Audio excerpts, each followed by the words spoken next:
Residents of San Francisco's Marina district are pushing back on plans to build a 25-story apartment complex.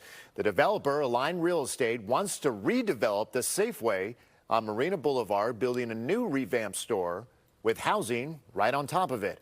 Neighbors say they worry about the impacts of temporarily closing the store would have on the community. This proposal still has to be approved by city leaders. It is day 3 of a teacher strike in the East Bay, and no agreement has been reached between the union and the West Contra Costa Unified School District. KTVU's Amanda Quintana is in El Cerrito with this report. There are picket lines outside schools all over the district. Here at Harding Elementary, even kids and families are getting involved, and they're getting creative with a superhero theme.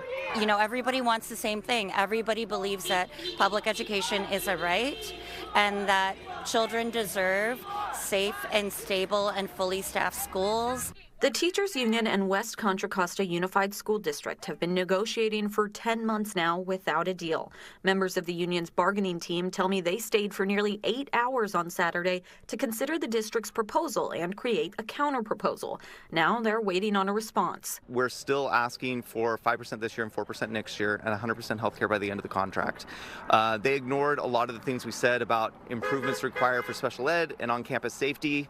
We didn't want to let them get away with that. Those things really matter. Some of our special ed providers don't have their own spaces. They have to keep all their stuff in their car. When they meet students, they meet in closets. One special ed provider has to meet in a bathroom. Now that negotiations have stalled, State Superintendent Tony Thurmond, who is from the East Bay and was an El Cerrito High parent, is offering to step in and help the two come together. Educators say they're underpaid compared to other Bay Area school districts, and that has led to a staffing crisis. They started off this year with 70 vacancies, and 1,500 educators have left in the last 5 years. This is what democracy looks like.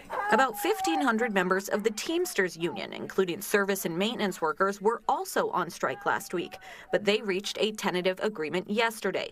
They are no longer striking and are supposed to return to work today, but teachers will continue their strike until a deal is made. We just want to be treated as professionals, really, and have the dignity of our work respected. Really, the ball is in their court, and we're waiting for them. In a statement, the school district says they remain committed to keeping all schools open during the strike, and they're currently evaluating the counterproposal the teachers presented this weekend.